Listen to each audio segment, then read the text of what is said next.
சண்முகம், இப்ப என்ன நினைச்சு இப்படி டென்ஷன் ஆயிட்டு இருக்கப்பா? உன் மனசுல இருக்கிற எல்லாத்தையும் கொஞ்சம் ஓரம் கட்டி வச்சுட்டு கொஞ்ச நேரம் அமைதியா இருப்பா. எப்படி செல்லக்கிளே, எப்படி அமைதியா இருக்க முடியும்? மனசுக்குள்ள 1000 ஆள அப்படியே அடிச்சு கொந்தளிச்சிட்டு இருக்கு செல்லக்கிளே. எனக்கு யார நம்புறது, யார நம்ப கூடாது எதுவுமே தெரியலையே செல்லக்கிளே. இத்தனை நாளா எல்லாரும் என்ன கண்ணை கட்டி விளையாண்டு இருக்காங்கல்ல, பைத்தியக்காரன் ஆக்கி இருக்காங்க. இதுக்கு மேல நான் இங்க இருக்க விரும்பல செல்லக்கிளே. சண்முகம்,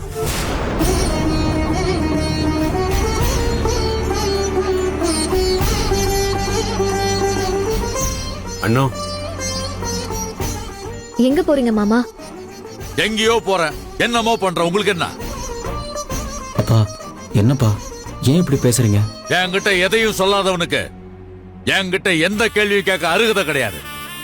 நீங்க எதை மனசுல வச்சுட்டு இப்படி பேசுறீங்கன்னு எனக்கு தெரியும்பா. என்னடா மனசுல வச்சு பேசுறது?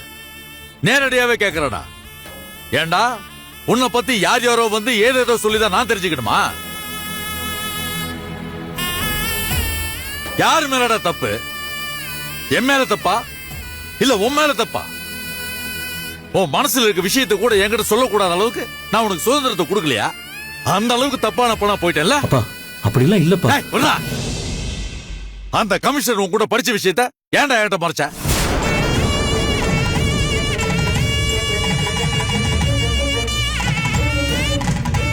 உன் கூட படிச்ச பொண்ணு தான் உனக்கு கமிஷனரா வந்திருக்காங்க.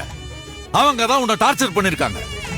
ஏங்கன்னு உன்னை டார்ச்சர் பண்றாங்க, ஏங்கன்னு உன்னை பிரச்சனை பண்றாங்க, ஏன் மேல இவ்வளவு கோபமா இருக்காங்க நான் உன்ட்ட எத்தனை தடவை கேட்டிருப்பேன். அப்பெல்லாம் எதுவுமே சொல்லாமே மறைச்சிய, மௌனமா இருந்திய. அந்த மௌனத்துக்கெல்லாம் என்னடா அர்த்தம் சொல்றா? என்ன அர்த்தம்? டேய், இன்னும் என் வாயை மூடிட்டு இருக்கிற? இவ்வளவு தூரம் கேக்குறல்ல, வாயை திறந்து சொல்லு. மனசுக்குள்ள இன்னும் என்னென்ன அழுக்கெல்லாம் வச்சுட்டு என்ன ஏமாத்திட்டு இருக்கிற?